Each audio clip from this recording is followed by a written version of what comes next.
انا اعطیناک الکوثر. میں جلدی سے اب اس کو سورت کو بھی مکمل کر دوں تاکہ یہ ہماری سورت کمپلیٹ ہو جائے. ترجمہ کر دیتا ہوں. انا اعطیناک الکوثر، اے نبی ہم نے آپ کو عطا کی کوثر. فصلی، پس آپ نماز پڑھیے، لربک، اپنے رب کے لیے، ونحر، اور قربانی کیجیے. انا، بے شک، شانئک کا، آپ کا دشمن، هو الابتر، وہی دم کٹا ہے، وہی اسی کی نسل ختم ہوگی، اسی کا ذکر خیر ختم ہو جائے گا، وہی ناقص ہے، اس کا کوئی نام لینے والا ان کے بعد نہیں ہوگا. سمجھ رہے بات کو؟ اس صورت کا میں شان نزول بتا دیتا ہوں آپ کو، کچھ اس کی فضیلت کیا ہے اور اس کی تفسیر کیا ہے. یہ آپ کو تحریری شکل میں مل جائے گی، لہذا لکھنے کی ضرورت نہیں ہے. ٹھیک ہے؟ جیسے سورہ فلق اور سورہ ناس کا خلاصہ مل گیا نا آپ لوگوں کو. کس کس کو ملا ہے؟ سب کو مل گیا؟ آپ کو نہیں ملا؟ نیٹ سے دیکھ لیں، مل جائے گا انشاءاللہ. کب سے بھیجا ہوا ہے؟ اس کے بعد اذا جاء نصر اللہ قل یا ایھا الکافرون، ان صورتوں کے بھی آپ کو خلاصے سورہ اخلاص کا مل جائے گا انشاءاللہ. تو یہ جو بھی بتا رہا ہوں یہ بھی تحریری شکل میں آپ کو دے دیا جائے گا. اس صورت کا شان نزول یہ ہے کہ رسول اللہ صلی اللہ علیہ وسلم کو اللہ تعالیٰ نے حضرت خدیجہ سے 2 بیٹے دیے تھے. ایک کا نام تھا قاسم اور ایک کا نام تھا ابراہیم. آپ صلی اللہ علیہ وسلم کی جتنی بھی اولاد ہوئی ہے صرف حضرت خدیجہ سے ہوئی ہے. حضرت خدیجہ کے علاوہ آپ کی اولاد کسی اور زوجہ سے نہیں ہوئی. حضرت خدیجہ سے 4 بیٹیاں تھیں اور 2 بیٹے. ایک بیٹے کا نام قاسم، دوسرے کا نام ابراہیم. قاسم کی جب ولادت ہوئی ان کا بھی انتقال ہو گیا، اور ابراہیم کی ولادت ہوئی تو ان کا بھی انتقال ہو گیا. عرب میں نرینہ اولاد کی بڑی اہمیت تھی، کیونکہ انسان کا نسب اس کی نرینہ اولاد سے چلتا ہے، بیٹیوں سے نہیں چلتا. بیٹیاں تو غیروں کی ہوتی ہیں، رخصتی ہو کے دوسروں کے ہاں چلی جاتی ہیں، ان کے نسل میں اضافہ کرتی ہیں، ان کی نسل بڑھاتی ہیں. اپنے شوہر اور اپنے شوہر کے ددیال کی نسل میں اضافہ کریں گی. وہ اپنے باپ کی نسل میں اضافہ کون کرتا ہے؟ بیٹا. کیونکہ نسب کس سے چلتا ہے؟ باپ سے چلتا ہے، سوائے بلاول بھٹو کے. بلاول بھٹو کے بارے میں کہتا ہوں کہ بلاول بھٹو اسلامی تاریخ، غیر مسلموں کے ہاں تو ماں سے چلتا ہے جو نیچر کے خلاف ہے، لیکن اہل اسلام میں، اسلامی تاریخ میں سوائے بلاول بھٹو کے آج تک کوئی ایسا شخص پیدا نہیں ہوا جس کے نسب اور خاندان ماں سے چلتا ہو. بلاول بھٹو زرداری کے بیٹے ہیں، مگر خاندان ان کا کیا کہلاتا ہے؟ قوم جو آخر میں لگتی ہے وہ بھٹو کہلاتی ہے، حالانکہ وہ بھٹو ان کی والدہ تھیں، ان کے والد محترم بھٹو نہیں. تو سیاست میں انہوں نے نسب ہی کو بگاڑ دیا اپنا.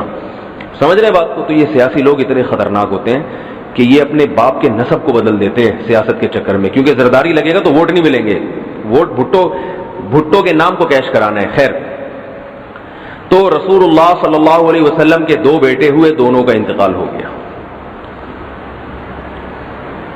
عرب میں بے اولادی کو بھی معیوب سمجھتے تھے، کیونکہ آپ کی نسل چلے گی بیٹوں سے، اور بیٹے ہیں جو باپ کی بہت زیادہ عزت کا ذریعہ بنتے ہیں.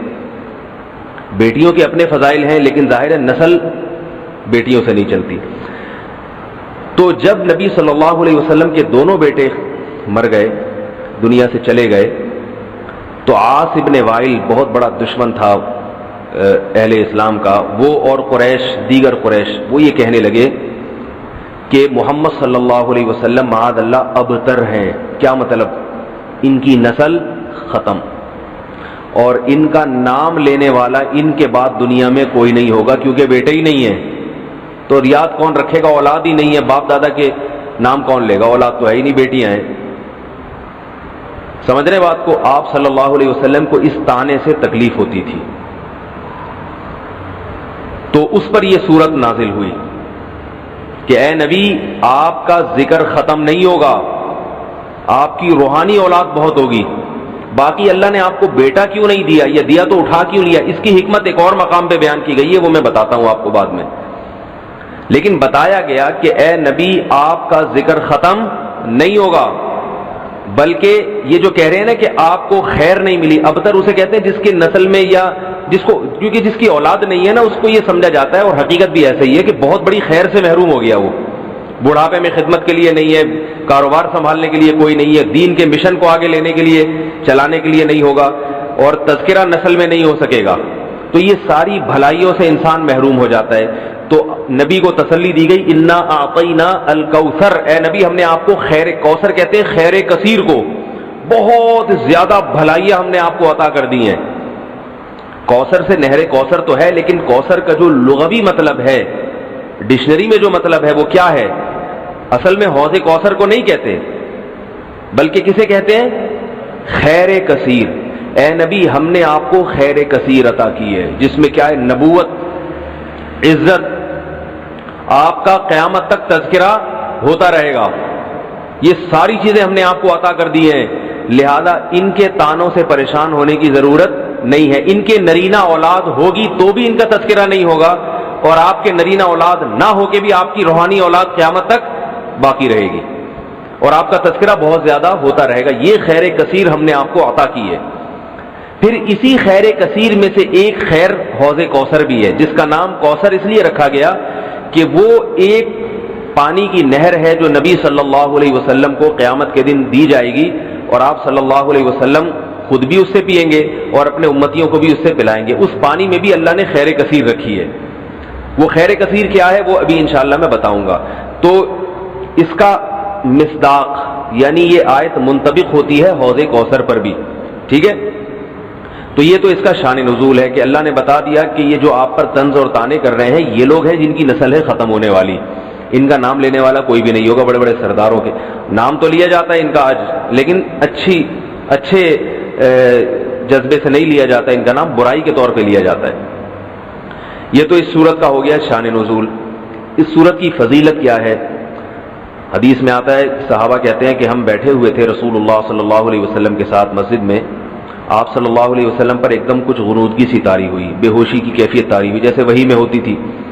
تو اس کے بعد جب آپ صلی اللہ علیہ وسلم بالکل بیدار ہوئے ہیں، نارمل حالت میں آپ صلی اللہ علیہ وسلم آئے ہیں، تو بڑے خوش تھے، اور آپ صلی اللہ علیہ وسلم نے اس سورت کی تلاوت کی.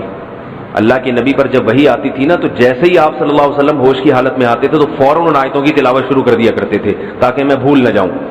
تو آپ نے فوراً بسم اللہ الرحمن الرحیم پڑھا، اور انا اعطیناک الکوثر فصل لربک وانحر ان شانئک هو الابتر، یہ آیتیں نازل ہوئیں اور آپ نے فوراً ان آیتوں کی تلاوت شروع کر دی.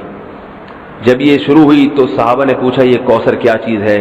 آپ صلی اللہ علیہ وسلم نے فرمایا میرے رب نے مجھے بشارت دی ہے کہ قیامت کے دن مجھے ایسی نہر ملے گی، وہ نہر ایسی ہے کہ اس کے جو پیالے ہیں جس سے لوگ پانی پئیں گے وہ چاندی کے ہیں، اور ان کی تعداد ان پیالوں کی گلاسوں کی اتنی ہے جیسے آسمان کے ستارے، اور اس نہر کا پانی برف سے زیادہ سفید ہے اور شہد سے زیادہ میٹھا ہے، اور میری امت میں کوئی بھی اس کا پانی پیے گا تو اسے کبھی بھی پیاس نہیں لگے گی. میدان حشر میں جو لوگوں کا سب سے بڑا مسئلہ ہوگا وہ پیاس ہوگا، سب سے بڑا مسئلہ. اور کہتے ہیں سمندروں کا پانی بھی اگر پی لے کوئی ساتوں سمندروں کا تو اس کی پیاس نہیں بجھے گی.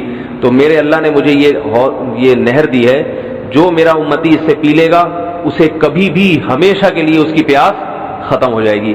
پھر آپ صلی اللہ علیہ وسلم نے فرمایا اسی موقع پر اسی حدیث میں کہ کچھ میری امتی آئیں گے حوض کوثر سے پانی پینے کے لیے، فرشتے انہیں وہاں سے ہٹائیں گے، دھتکاریں گے. میں کہوں گا کہ یہ میرے امتی ہیں تو فرشتے کہیں گے کہ آپ کو علم نہیں ہے ما احدثوا بعدک، کہ انہوں نے آپ کے بعد بدعتیں ایجاد کر لی تھی. ہیں تو آپ کے امتی مگر انہوں نے آپ کے دین میں تبدیلیاں کر لی تھی، جو دین آپ ان کو دے کر گئے تھے اس پر انہوں نے قناعت نہیں کی، اپنی طرف سے اس میں اضافے کیے، ایڈیشن کہتے ہیں نا، بہت ساری چیزیں بڑھا لی انہوں نے. تو اس میں وعید بھی آپ صلی اللہ علیہ وسلم نے بتا دی کہ حوض کوثر سے بدعتی کو پانی پینے کی توفیق نہیں ملے گی. تو یہ تو اس سورت کی فضیلت ہو گئی. اب اس سورت کے مضامین کیا ہیں، تفسیر کیا ہے اس کے اسباق کیا ہوتے ہیں، یہ انشاءاللہ پھر وقت چونکہ ہمارا پورا ہو چکا ہے، یہ اگلے لیکچر میں سورہ ماعون کے ساتھ. وما علینا الا البلاغ.